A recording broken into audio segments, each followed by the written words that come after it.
Hello, എല്ലാവർക്കും രണ്ടാമത്തെ ദിവസത്തിലേക്ക് സ്വാഗതം. ഇന്ന് നമ്മൾ കഴിഞ്ഞ ദിവസം പഠിച്ചതിൻ്റെ അടുത്ത പോർഷനാണ് പഠിക്കാൻ പോകുന്നത്. ഫസ്റ്റ് ഡേ നിങ്ങളെല്ലാവരും നന്നായിട്ട് ചെയ്തു എന്ന് വിചാരിക്കുന്നു. മൊഹറോ വിസിക്ക് വിച്ഛിന്നത മുതൽ താഴേക്ക് 2900 കിലോമീറ്റർ വരെ ആഴത്തിൽ വ്യാപിച്ച് കിടക്കുന്നതാണ് മാൻഡിൽ എന്ന് പറയുന്നത്. മൊഹറോ വിസിക്ക് വിച്ഛിന്നതയൊക്കെ നമ്മൾ കഴിഞ്ഞ ദിവസം പഠിച്ചിട്ടുണ്ടായിരുന്നു. ഈ മൊഹറോ വിസിക്ക് വിച്ഛിന്നത മുതൽ താഴേക്ക് 2900 കിലോമീറ്റർ എത്ര വരെയാണ് മാൻഡിൽ വ്യാപിച്ച് കിടക്കുന്നത്? ആ ഭൂവൽക്കത്തിൻ്റെ ആ ഒരു പോർഷൻ മുതൽ 2900 കിലോമീറ്റർ വരെയാണ്. മൊഹറോ വിസിക്ക് വിച്ഛിന്നത മുതൽ 2900 കിലോമീറ്റർ വരെയാണ്. അപ്പോൾ എന്നോടൊപ്പം തന്നെ മനസ്സിലങ്ങ് പഠിച്ചു പോകണം കേട്ടോ. മാൻഡിലിൽ ഭൂമിയുടെ മൊത്തം വ്യാപ്തത്തിൻ്റെ, ഭൂമി നമ്മൾ മൊത്തത്തിൽ എടുക്കുകയാണെങ്കിൽ അതിൻ്റെ വ്യാപ്തം കറസ്പോണ്ടിങ് ചെയ്തിട്ട് മാൻഡിലിൻ്റെ വ്യാപ്തം എന്ന് പറയുന്നത് എത്ര വരുന്നുണ്ട്? 83% ആണ്. എന്താണ് മാൻഡിലിൻ്റെ വ്യാപ്തം എന്ന് പറയുന്നത്? ഭൂമിയുടെ മൊത്തം വ്യാപ്തത്തിൻ്റെ എത്ര വരുന്നുണ്ട്? 83%. ഇത് പരീക്ഷയ്ക്ക് ചോദിച്ചിട്ടുള്ളതാണ്. മാൻഡില് ഭൂമിയുടെ മൊത്തം പിണ്ടത്തിൻ്റെ എത്ര ശതമാനം എന്ന് ചോദിച്ചാൽ എത്ര പറയണം? 68%. അപ്പം വ്യാപ്തത്തിൻ്റെ അടിസ്ഥാനത്തിൽ 83%, പിണ്ടത്തിൻ്റെ അടിസ്ഥാനത്തിൽ എത്രവുമാണ് പറഞ്ഞിരിക്കുന്നത്? 68%. വ്യാപ്തത്തിൻ്റെ അടിസ്ഥാനത്തിൽ 83, പിണ്ടത്തിൻ്റെ അടിസ്ഥാനത്തിൽ 68 പറയുന്നത്. ഇനി ഭൂമിയിലെ ഏറ്റവും വലിയ ഭാഗം വ്യാപ്തത്തിൻ്റെ അടിസ്ഥാനത്തിൽ ചോദിച്ചു കഴിഞ്ഞാൽ മാൻഡിലാണ് വ്യാപ്തത്തിൻ്റെ അടിസ്ഥാനത്തിൽ എത്ര വരുന്നുണ്ട്?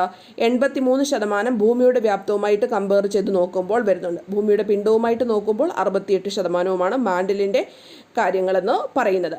ഇനി മാൻഡിലിൽ ഏറ്റവും കൂടുതൽ കാണപ്പെടുന്ന ശിലകളാണ് അൾട്രാമാഫിക് ശിലകൾ. ഇപ്പോൾ കഴിഞ്ഞ ദിവസം നമ്മൾ ഫസ്റ്റ് പോർഷൻ ഭൂവൽക്കം പഠിച്ച സമയത്ത് നോർമലായിട്ടുള്ള ശിലകളുടെ കാര്യം അവിടെ പറഞ്ഞിട്ടുണ്ടായിരുന്നു. അപ്പോൾ ഇവിടെ എന്താണ്? പുതുതായിട്ടൊരു ശിലയാണ് നമ്മൾ പഠിച്ചിരിക്കുന്നത്. അൾട്രാമാഫിക് ശിലകളാണ്. ഈ അൾട്രാമാഫിക് ശിലകൾക്കകത്ത് എന്താണ് കൂടുതലായിട്ട് കാണപ്പെടുന്നത്? ഇരുമ്പും മഗ്നീഷ്യവുമാണ് കൂടുതലായിട്ട് കാണപ്പെടുന്നത്. എന്താണ്? ഇരുമ്പും മഗ്നീഷ്യവും. കുറഞ്ഞ തോതിൽ എന്ത് കാണപ്പെടുന്നുണ്ട്? അലൂമിനിയവും സിലിക്കണുമാണ് കുറഞ്ഞ തോതിൽ കാണപ്പെടുന്നത്. മറ്റേടത്ത് അതൊക്കെയായിരുന്നു കൂടുതലായിട്ട് ഉണ്ടായിരുന്നത്. ഇവിടെ കുറഞ്ഞ തോതിൽ എന്താണ്? സിലിക്കണും അലൂമിനിയമാണ് വരുന്നത്. അപ്പോൾ ഇങ്ങനെയുള്ള ശിലകൾക്ക് പറയുന്ന പേരാണ് അൾട്രാമാഫിക്. അപ്പോൾ കൂടിയ തോതിൽ ഇരുമ്പും മഗ്നീഷ്യവും അതുപോലെ തന്നെ കുറഞ്ഞ തോതിൽ സിലിക്കണും അലൂമിനിയവും കാണപ്പെടുന്നു. ഏത്? അൾട്രാമാഫിക് ശിലകളെന്ന് പറയുന്നത്. ഇനി മാൻഡിലിൽ നിന്ന് നമ്മൾക്ക് തേർഡ് പോർഷനിലേക്ക് അകക്കാമ്പിലേക്ക് പോകും തോറും സാന്ദ്രത എന്ത് ചെയ്യുന്നുണ്ട്? സാന്ദ്രത വർദ്ധിക്കുന്നുണ്ട്. മാൻഡിലിൽ നിന്നും അകക്കാമ്പിലേക്ക് പോകും തോറും സാന്ദ്രത എന്ത് ചെയ്യുന്നുണ്ട്? വർദ്ധിക്കുന്നുണ്ട്.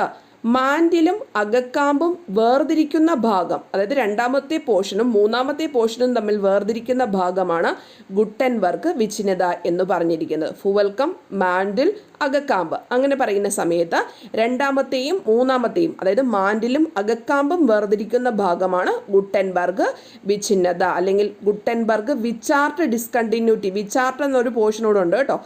Gutenberg Wiechert discontinuity.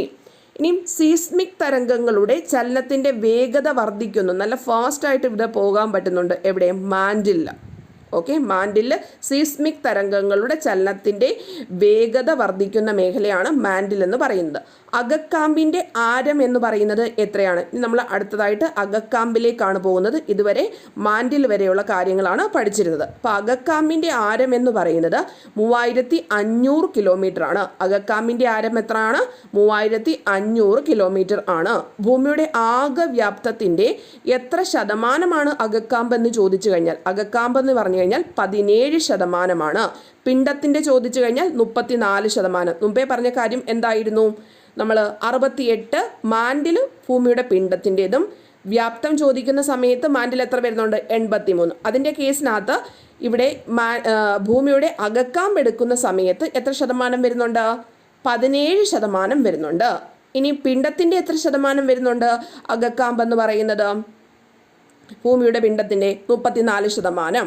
വ്യാപ്തത്തിൻ്റെ 17% അകക്കാമ്പ്. പിണ്ടത്തിൻ്റെ എത്ര ശതമാനമാണ് അകക്കാമ്പ്? 34%. ആരുടെ? ഭൂമിയുടെ ആകെ വ്യാപ്തത്തിൻ്റെ 17% അകക്കാമ്പ്. പിണ്ടത്തിൻ്റെ എത്ര ശതമാനമാണെന്ന് ചോദിച്ചു കഴിഞ്ഞാൽ 34% എന്നും പറയണം. ഇത് നമ്മൾ പഠിക്കുന്ന എന്താണ്? അകക്കാമ്പിനെ കുറിച്ചിട്ടാണ് പറയുന്നത്. മറ്റേത് രണ്ടും ഓർത്തു വെച്ചിരിക്കണം. അകക്കാമ്പിലെ താപനില എത്ര ഡിഗ്രി സെൽഷ്യസ് വരെ പോകുമെന്ന് ചോദിച്ചാൽ എത്ര പറയണം? 6000 ഡിഗ്രി സെൽഷ്യസ് വരെയാണ്. അകക്കാമ്പിൻ്റെ താപനില 6000 ഡിഗ്രി സെൽഷ്യസ് വരെയാണ്. ഇനി ഭൗതിക സ്വഭാവത്തിൻ്റെ അടിസ്ഥാനത്തിൽ ഉപരിഭാഗത്ത് നിന്ന് അകക്കാമ്പ് വരെ 6 മേഖലകൾ എന്ന് നമ്മൾ കഴിഞ്ഞ ദിവസം പറഞ്ഞിട്ടുണ്ടായിരുന്നു. അപ്പോൾ ആ 6 മേഖലകൾ ഏതെന്നാണ് നമ്മൾ പഠിക്കാൻ പോകുന്നത്. ശിലാമണ്ഡലം എന്നിട്ടുണ്ട്, രണ്ടാമത്തത് അസ്തനോസ്ഫിയർ, മൂന്നാമത്തത് ഉപരി മിസോസ്ഫിയർ, നാലാമത്തത് അധോ മിസോസ്ഫിയർ, അഞ്ചാമത്തത് ബാഹ്യ അകക്കാമ്പ്, ആറാമത്തത് ആന്തര അകക്കാമ്പ്. അപ്പം ശിലാമണ്ഡലം, അസ്തനോസ്ഫിയർ, ഉപരി മെസോസ്ഫിയർ, അധോ മെസോസ്ഫിയർ, ബാഹ്യ അകക്കാമ്പ്, ആന്തര അകക്കാമ്പ്. നമ്മൾ ഇന്ന് അസ്തനോസ്ഫിയർ വരെയാണ് പഠിക്കുന്നത്. അപ്പം ശിലാമണ്ഡലം ഒക്കെ നിങ്ങൾ ഓൾറെഡി അറിയാവുന്നതാണ്. മനുഷ്യനും മറ്റു ജീവജാലങ്ങളും കാണപ്പെടുന്ന ഭൂമിയുടെ ഏറ്റവും ഉപരിഭാഗമാണ് ഏത്? ശിലാമണ്ഡലം എന്ന് പറയുന്നത്. മനുഷ്യനും മറ്റു ജീവജാലങ്ങളും കാണപ്പെടുന്ന ഭൂമിയുടെ ഏറ്റവും ഉപരിഭാഗമാണ് ശിലാമണ്ഡലം.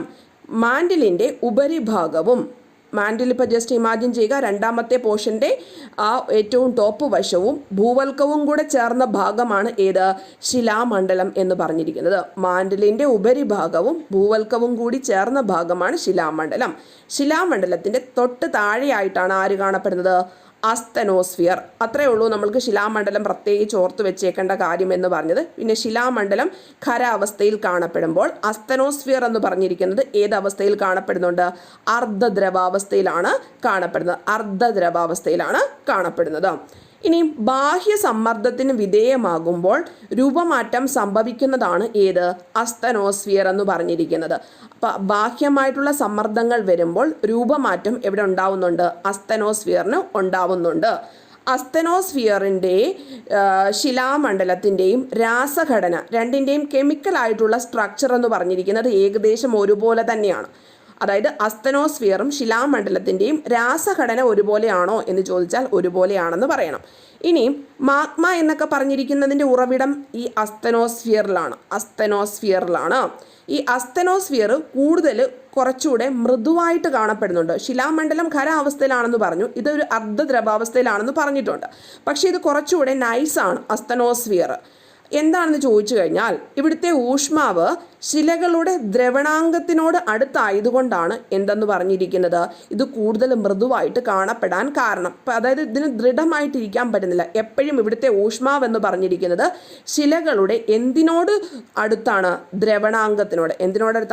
ദ്രവണാംഗത്തിനോട് അടുത്തായതുകൊണ്ടാണ് അസ്തനോസ്ഫിയർ ബാക്കിയുള്ളവയെ അപേക്ഷിച്ച് കൂടുതലായിട്ട് മൃദുവായിട്ടിരിക്കാൻ കാരണം. അപ്പോൾ ഇവിടുത്തെ ശിലകൾ എങ്ങനെയാണ്? അതിൻ്റെ ദ്രവണാംഗത്തിനോട് അടുത്താണ് ഇവിടുത്തെ ഊഷ്മാവ് എന്ന് പറഞ്ഞിരിക്കുക. അസ്തനോസ്ഫിയറിലെ ഊഷ്മാവ് എന്ന് പറഞ്ഞത് ശിലകളുടെ ദ്രവണാംഗത്തിനോട് അടുത്താണ്. മനസ്സിലായോ? ഇനി അസ്തനോസ്ഫിയറിൻ്റെ ധാതുക്കൾക്കിടയിൽ ഭാഗികമായിട്ട് ഉരുകിയ ശിലാദ്രവം കാണപ്പെടുന്നുണ്ട്. ഭാഗികമായിട്ടുണ്ട്, അതുകൊണ്ടാണ് ഇതിനെ അർദ്ധദ്രവാവസ്ഥ എന്ന് പറഞ്ഞിരിക്കുന്നത്. പക്ഷേ കൂടുതലായിട്ടും നമ്മൾ അസ്തനോസ്ഫിയർ എടുക്കുന്ന സമയത്ത് ഇത് ടോട്ടലി മൊത്തത്തിൽ എന്ത് ഷേപ്പിലാണ് അല്ലെങ്കിൽ ഏത് സ്റ്റേറ്റിലാണെന്ന് ചോദിച്ചു കഴിഞ്ഞാൽ സോളിഡ് സ്റ്റേറ്റിലാണെന്ന് പറഞ്ഞു. അസ്തനോസ്ഫിയർ മൊത്തത്തിൽ നോക്കുവാണെങ്കിലും സോളിഡ് സ്റ്റേറ്റിലാണ് കൂടുതലായിട്ടും. പക്ഷേ ഇതിനിടയിൽ എന്തുണ്ട്? ഒരു ഫ്ലൂയിഡ് സ്റ്റേറ്റും വരുന്നുണ്ട്, ഒരു ഉരുകിയ ശിലാദ്രവം കാണപ്പെടുന്നുണ്ട്. അപ്പോൾ ഇത്രയും വരെയുള്ള പോയിന്റ്സ് കൃത്യമായിട്ട് ഒന്നുകൂടെ പഠിച്ച് വൈകിട്ടത്തേക്ക് വെച്ചിരിക്കണം. അപ്പോൾ വൈകിട്ട് നമുക്ക് ഇതിൻ്റെ പോൾ ഉണ്ടായിരിക്കുന്നതാണ്. അതിനുശേഷം PDF അവൈലബിൾ ആയിരിക്കും. അപ്പോൾ ശരി, എല്ലാവർക്കും all the very best. Thank